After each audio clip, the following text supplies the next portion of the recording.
Hi guys, ये मेरे बालों में आप शाइन देख रहे हो और इतनी जो स्मूथनेस दिख रही है ना, ये सिर्फ इन 2 प्रोडक्ट्स की वजह से है और इसका रिज़ल्ट मैं आपको अभी के अभी इस वीडियो में बताऊंगी।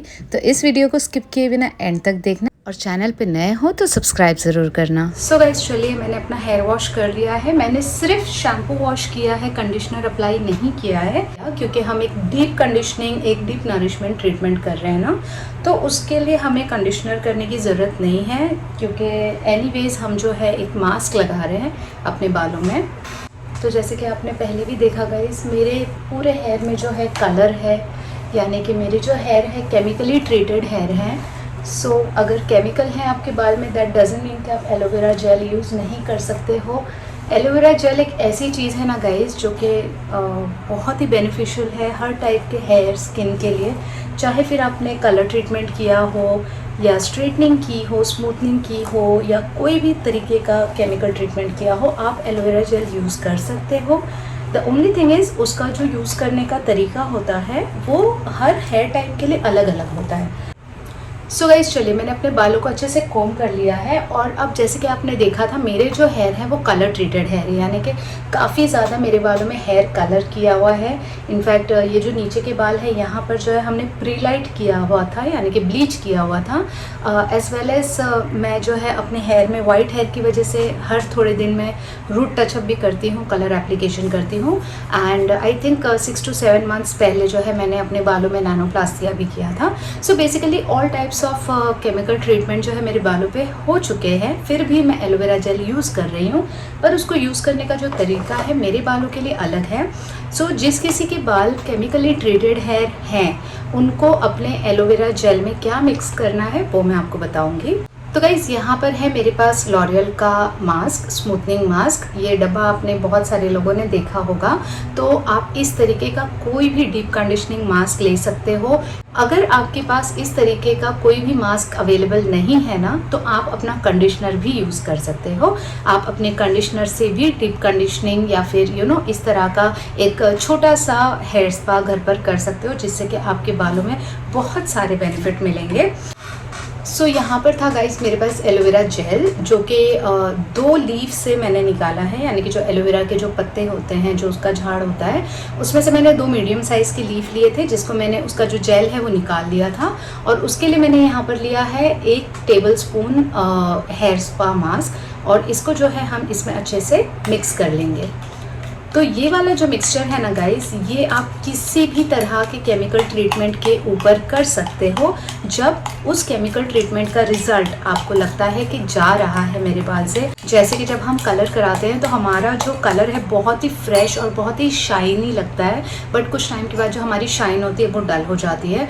जब हम स्मूथनिंग कराते हैं तो शुरू में हमारे बाल बहुत ही ज़्यादा सॉफ्ट और शाइनी लगते हैं, कुछ टाइम के बाद जो है वो ड्राई हो जाते हैं, डल हो जाते हैं। जब हम नैनोप्लास्टिया, कैरेटीन या किसी भी तरीके का प्रोटीन ट्रीटमेंट कराते हैं तो कुछ टाइम के बाद उसका जो रिजल्ट है वो धीरे धीरे निकलने लगता है वॉशेस के बाद में, जिसकी वजह से हमारे बाल जो है बहुत अनमैनेजेबल हो जाते हैं, ड्राई हो जाते हैं, डल हो जाते हैं, हाथ में आते ही ऐसे कड़क कड़क लगने लगते हैं कांटे की तरह। तो जब आपको लगे कि आपके ट्रीटमेंट का जो असर है वो धीरे धीरे जाने लगा है, तब आप ये वाला जो नुस्खा है वो आप घर पर कर सकते हो। ये बहुत ही अच्छा वर्क करता है गाइस, और ये आपके किसी भी ट्रीटमेंट को बॉदर नहीं करेगा, क्योंकि आपको इसे इमीडिएटली अपने ट्रीटमेंट के बाद नहीं करना है। एंड ऑब्वियसली अगर आपने अपने बालों में स्मूथनिंग कराई है, कैरेटीन, प्रोटीन ट्रीटमेंट कराया है, तो आपको इस तरह के मास्क की ज़रूरत नहीं पड़ेगी। जब उसका असर धीरे धीरे जाने लगेगा, तभी आपको इस तरीके के जो प्रोटीन मास्क है वो यूज़ करने होते हैं घर पर। सो ये देखिए, बहुत ही अच्छे से जो है मैंने इसको ब्लेंड कर लिया है। अगर आप चाहो तो इसे मिक्सी में भी ब्लेंड कर सकते हो, बट आई प्रेफर हैंड से ब्लेंड करना ज़्यादा अच्छा होता है। और अब बस हमें क्या करना है, हमें इसे अप्लाई करना है अपने हेयर में सेक्शन बाय सेक्शन। तो गाइज़, मैंने अपने बालों में से अच्छे से सारी नॉट्स जो है उसको निकाल लिया है, ताकि जो मेरे बाल है वो टैंगल फ्री हो जाए और मुझे एप्लीकेशन करने में आसानी हो, एज वेल एज मेरे बाल के हर एक शाफ्ट पे, मेरे हर एक बाल के लेंथ पे जो है प्रोडक्ट अच्छे से अप्लाई हो। सो कभी भी आप मेक श्योर कीजिए, जब भी आप अपने बालों में कोई नरिशमेंट ट्रीटमेंट कर रहे हैं, डीप कंडीशनिंग वगैरह कर रहे हैं, तो अपने बालों को अच्छे से डिटैंगल करने के बाद ही शुरू कीजिए। अब बस करना क्या है, हमें इस तरह से फिंगर से रैंडमली सेक्शन निकालना है। और क्योंकि ये एक नरिशमेंट ट्रीटमेंट है गाइस, ये कोई हेयर ग्रोथ के लिए नहीं है। ये जो हम कर रहे हैं ना, ये हमारे बालों की सॉफ्टनेस और शाइनीनेस के लिए कर रहे हैं, हमारे बालों में जो है थोड़ी सी हेल्थ लाने के लिए कर रहे हैं। तो इसे हमें स्कैल्प पे लगाने की ज़रूरत नहीं है, इसे हमें सिर्फ लगाना है अपने मिड लेंथ से लेकर एंड्स तक। ओके, आपको स्कैल्प में इसको रगड़ने की ज़रूरत नहीं है। इसीलिए मैंने आपसे शुरू में कहा कि हर तरह के बाल के लिए प्रोसीजर अलग होता है। सो अगर आप उस तरीके से करोगे तो आपको रिजल्ट 100% मिलेगा। अब यहाँ पर आप चाहो तो ब्रश भी यूज़ कर सकते हो या हाथ भी यूज़ कर सकते हो गाइस। मैं हाथ से करना ज़्यादा कंफर्टेबल फील करती हूँ। सो बस इतनी सी क्वांटिटी मैंने ली है अपने एक सेक्शन के लिए, और इस तरह से जो है आपको अच्छे से अप्लाई करना है अपने बालों में। एंड मेक श्योर करना है कि ये जो एंड्स है ना गाइस, इसमें बहुत अच्छे से अप्लाई हो।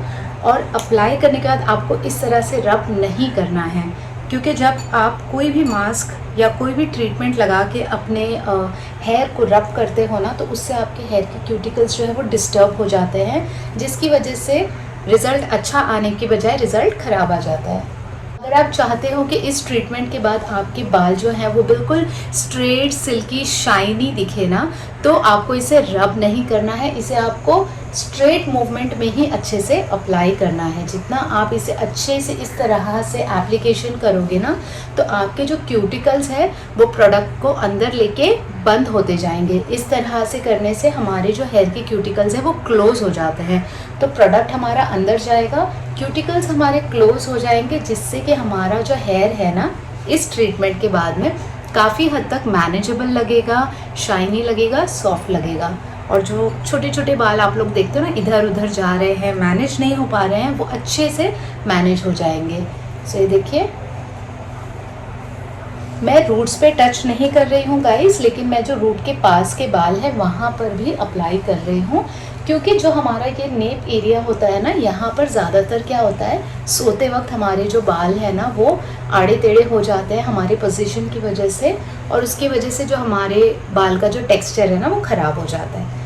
तो ये आपको कितना लगाना है बाल में। सो जब लगाने के बाद आपको ऐसा लगे कि आपके बाल जो है डाउनफॉल जा रहे हैं, हैवी फील हो रहे हैं, यानी कि आपने इनफ प्रोडक्ट आपके बालों में लगा दिया है, और बस इसे एक लास्ट टाइम हम अच्छे से जो है कोम कर लेंगे, ताकि जो प्रोडक्ट है अच्छे से हमारे बालों में स्प्रेड हो जाए। मुझे अभी से मेरे बाल इतने स्मूथ लग रहे हैं ना guys, and I am sure ये वॉश के बाद भी इतने ही स्मूथ होंगे। सो ये देखिए कितना अच्छा लुक आ रहा है, तो इसका मतलब है कि जो प्रोडक्ट है अच्छे से हमारे बाल में लग चुका है।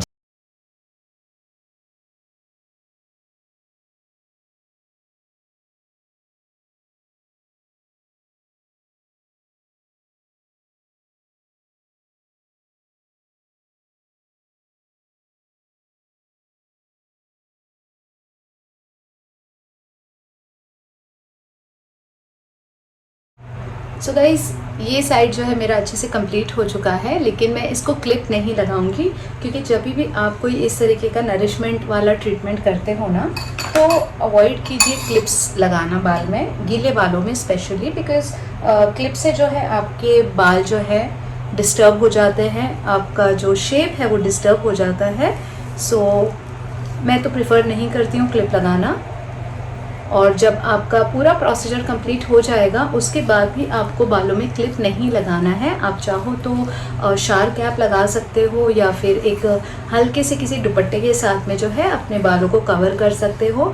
और आपको स्टीम भी नहीं देना है, क्योंकि स्टीम देने से फिर से आपके बालों के जो क्यूटिकल्स है वो ओपन हो जाएंगे, जिसकी वजह से क्या होगा, अभी के लिए तो आपके बाल सॉफ्ट लगेंगे, लेकिन फिर वो 2 दिन या 3 दिन के बाद फिर से जो है फ्रिजी और ड्राई होने लगेंगे। तो गाइस, काफ़ी सारे सैलून्स में हम हेयर स्पा के टाइम पे स्टीम देते हैं। यस, ये हम सैलून में इसलिए करते हैं ना गाइस, क्योंकि सैलून में जब भी आप हेयर स्पा कराते हो ना, तो प्रोडक्ट लगाने के बाद में जो हम हेयर वॉश करते हैं, उस वक्त हम अच्छे से आपके बालों के जो क्यूटिकल्स हैं उसको क्लोज करने के लिए ट्राई करते हैं, एज वेल एज जो हेयर स्पा हमने किया उसके बाद में हम ब्लो ड्राई करके देते हैं, ताकि आपके जो हेयर की क्यूटिकल्स है वो क्लोज हो जाए, और जो भी प्रोडक्ट है वो आपके बालों के अंदर ही रहे, वो बाहर ना निकले। सो हमारा जो प्रोसीजर है वो पूरा कंप्लीट होता है। लेकिन घर पर जो है आप नॉर्मली खुद के हाथ से ब्लो ड्राई नहीं कर सकते, इसलिए आप स्टीम भी मत दीजिए। स्टीम बहुत ज़रूरी नहीं होता है। हमने बालों की क्यूटिकल्स को ऑलरेडी जो है ओपन कर लिया था पहले शैम्पू वॉश करके, तो अभी फिर से उसे ओपन करने की ज़रूरत नहीं है। सो गाइस, मेरा एप्लीकेशन हो गया है कंप्लीट। अब इसे हमें रखना है 10 to 15 मिनट्स के लिए। तो अगर आप काम करना चाहते हो तो आप शावर कैप भी लगा सकते हो, या तो फिर किसी दुपट्टे से भी आप अपने बाल को जो है कवर कर सकते हो। बट मैं इसे ओपन ही रखूँगी और 10 मिनट्स के बाद जो है मैं इसे वॉश कर दूँगी और फिर आपको दिखाऊँगी इसका रिज़ल्ट। मीनवाइल कुछ और फन फैक्ट जानते हैं गाइस एलोवेरा जेल के बारे में। सो अगर आपके हेयर वर्जन हेयर है, यानी कि आपने कभी कोई केमिकल ट्रीटमेंट नहीं कराया है, आप अपने हेयर में हेयर ऑयलिंग वगैरह करते हो, तो आप एलोवेरा जेल को जो है हेयर ग्रोथ के लिए यूज़ कर सकते हो, अपने हेयर की शाइनिंग के लिए यूज़ कर सकते हो, हेयर क्वालिटी को इम्प्रूव करने के लिए यूज़ कर सकते हो। अगर आपको डैंड्रफ की प्रॉब्लम है तो उसके लिए भी आप यूज़ कर सकते हो। तो जैसे कि मैंने आपको बताया कि एलोवेरा जेल हर टाइप के हेयर और स्किन के लिए सूटेबल है।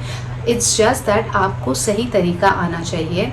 अगर आपके हेयर वर्जन है और अगर आपने उसमें कभी हेयर कलर नहीं किया, लेकिन आप सिर्फ अपने हेयर को थोड़ा सा स्मूथ और शाइनी बनाना चाहते हो, तो आप एलोवेरा जेल को एज इट इज़ यूज़ कर सकते हो, या फिर उसमें थोड़ा सा कोकोनट ऑयल मिक्स करके यूज़ कर सकते हो। अगर आपके बालों में डैंड्रफ है तो आप एलोवेरा जेल के अंदर टी ट्री ऑयल ऐड करके उसे अपने स्कैल्प पे लगा सकते हो। इससे आपका डैंड्रफ बहुत ही अच्छे से क्योर हो जाएगा। और अगर आप अपने हेयर ग्रोथ के लिए एलोवेरा जेल यूज़ करना चाहते हो तो आपको लेना है एलोवेरा जेल। उसमें आपको ऐड करना है कोकोनट ऑयल, मेथी दाना और कुछ कड़ी पत्ते, और इन सबको आपको जो है एक मीडियम फ्लेम के ऊपर कुक कर लेना है फॉर 5 to 10 मिनट्स। और इसके बाद में फ्लेम को बंद करके इस मिक्सचर को छान लेना है, और छानने के बाद इस मिक्सचर को आप अपने स्कैल्प पे रब कर सकते हो। Instead of using normal coconut oil आप इस मिक्सचर को यूज़ कीजिए और आप देखेंगे बहुत ही ज़्यादा डिफरेंस आपके हेयर ग्रोथ में। और ये सेम ऑयल आप केमिकल ट्रीटेड हेयर पर भी यूज़ कर सकते हो, बट मेक श्योर कि आप इमीडिएटली यूज़ ना करें। अगर आपके केमिकल ट्रीटमेंट को 6 महीने हो चुके हैं तो 6 महीने के बाद आप इसे यूज़ कर सकते हो, अगर आप श्योर हो कि आपको फिर से कोई केमिकल ट्रीटमेंट नहीं कराना है तो। और अगर आप मेरी तरह हर बार कलर कराते रहते हो, कलर चेंज करते रहते हो, और आप अपने बालों को तैयार करना चाहते हो किसी अगले केमिकल ट्रीटमेंट के लिए, तो आप इस तरीके का मास्क जो है, जो मैंने आज बताया है आपको, ये मास्क आप अप्लाई कर सकते हो 15 डेज़ में एक बार। इससे क्या होगा, आपके बाल जो है थोड़े हेल्दी हो जाएंगे और तैयार हो जाएंगे किसी भी नेक्स्ट केमिकल ट्रीटमेंट के लिए। जैसे कि मैं खुद सोच रही थी अपने बालों का कलर चेंज करने के लिए, सो प्रॉबेबली नवंबर या दिसंबर में मैं अपने हेयर कलर को चेंज करना चाहती हूँ, एक पूरा डिफरेंट मेकओवर देना चाहती हूँ। तो इसीलिए मैंने अभी से जो है अपने बालों का ख्याल रखना शुरू कर दिया है, अपने बालों को प्रोटीन देना स्टार्ट कर दिया है, ताकि जब मैं कोई भी कलर आगे चल के कराऊँ या कोई भी केमिकल ट्रीटमेंट कराऊँ तो मेरे बाल उतने हेल्दी हों कि वो केमिकल प्रोसेस को ईजिली ले सकें। साथ ही साथ ना guys, aloe vera gel acne skin के लिए, ड्राई स्किन के लिए, ऑयली स्किन के लिए, हर टाइप की स्किन के लिए बहुत ज़्यादा बेनिफिशियल है। ये एक प्रोडक्ट जो है आप बहुत ही डिफरेंट तरीके से यूज़ कर सकते हो। आपको शायद ये नहीं पता होगा कि एलोवेरा जेल एक सनस्क्रीन की तरह भी काम करता है, और इससे बेस्ट सनस्क्रीन कौन सा होगा जो कि फेस पे लगाते ही इनविजिबल हो जाता है, क्योंकि एलोवेरा जेल जो है वो ओडरलेस है और दिखने में भी बिल्कुल ट्रांसपेरेंट है। तो अगर आप एलोवेरा जेल लगाकर बाहर धूप में जाते हो ना गाइस, तो it works as a sunscreen, it works as anti inflammatory, it works as de tan, क्योंकि एलोवेरा जेल आपकी स्किन को जो है बहुत ठंडा रखता है, कूल रखता है, जिसकी वजह से आपकी स्किन बर्न नहीं होती है, जिसकी वजह से आपको टैनिंग नहीं होती, एज वेल एज क्योंकि ये आपकी स्किन को कूल रखता है, आपको इरिटेशन, एलर्जी या फिर गर्मी से होने वाली घमौरियाँ नहीं होती है। एज वेल एज जैसे कि मैंने आपको बताया, ये बहुत ही अच्छा सनस्क्रीन है और ये ट्रांसपेरेंट है। ऑफ कोर्स जिनको बहुत ज़्यादा स्वेट आता है, पसीना आता है, उनको थोड़ा सा स्टिकीनेस फील हो सकता है, तो हो सकता है कि आपको बार बार जो है अपना फेस क्लीन करके फिर से रीअप्लाई करना पड़े। बट एक एलोवेरा के कई सारे फ़ायदे हैं, और एक फ़ायदा जो मैं ऑलरेडी अपने बालों में लगा चुकी हूँ, और अब इसको हो चुके हैं गाइस 10 मिनट पूरे। तो मैं जाके हेयर वॉश करके आती हूँ और आप लोगों को दिखाती हूँ final result. So guys, after 10 minutes मैंने अपना हेयर वॉश कर लिया प्लेन वाटर से, अच्छे से मैंने रिंस कर लिया। अगेन आपको ज़्यादा अपने बालों को घसना नहीं है, बहुत ही स्मूथली वॉश करना है। उसके बाद मैंने बालों को जो है सेमी ड्राई कर लिया था, यानी कि हल्का सा गीला सूखा, और उसके बाद मैं लगा रही हूँ यहाँ पर सिरम। आप कोई भी ब्रांड का सीरम यूज़ कर सकते हो। मैंने यहाँ पे यूज़ किया है लॉरियल एक्सटेंसो का सीरम। तो मेरे बाल जो हैं वो 80% ड्राई हैं, 20% वेट है। अब इसके बाद यहाँ पर ना गाइस मैं आपको एक सजेशन देना चाहूँगी कि हमेशा जब भी आप घर पर इस तरह का स्पा या प्रोटीन ट्रीटमेंट करते हो ना, तो हमेशा ड्रायर यूज़ कीजिए, जिससे कि आपके जो हेयर के क्यूटिकल्स हैं वो क्लोज़ हो जाएं और आपके स्पा का जो नरिशमेंट है या जो इफ़ेक्ट है वो लॉन्ग टर्म तक आपके बालों में लॉक हो जाए। अगर आप अपने बालों को स्ट्रेट रखना चाहते हो ना, तो इस तरह से पेडल ब्रश लेकर आप अपने बालों को ड्रायर से ब्लो ड्राई कर सकते हो, या फिर अगर आपके बाल रियल में वेवी या फिर कर्ली है ना, तो आप अपने बालों को इस तरह से एक चोटी बना लीजिए और चोटी बना के आप चाहो तो इसे इसी तरह से छोड़ सकते हो, या तो फिर इसके ऊपर थोड़ा सा आप ड्रायर से हीट दे सकते हो, जिससे कि आपके जो कर्ल्स या फिर जो नेचुरल वेव्स है ना वो अच्छी तरह से मेंटेन हो जाए।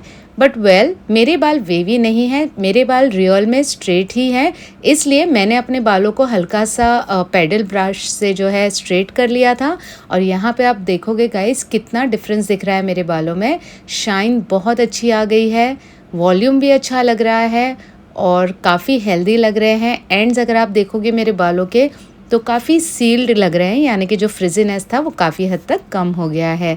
इसे अगर आप 15-15 डेज़ में रिपीट करोगे ना गाइस, तो बहुत ही अच्छा रिजल्ट आएगा। आई होप आपको ये वीडियो पसंद आया होगा। अगर पसंद आए तो प्लीज़ लाइक शेयर सब्सक्राइब करना, और आपके हिसाब से जिस किसी को भी इस तरह के हेयर स्पा की ज़रूरत है उन्हें ये वीडियो ज़रूर बताना। चलिए फिर मैं आपसे मिलती हूँ नेक्स्ट टाइम एक नए वीडियो के साथ में। Till then take care, bye bye.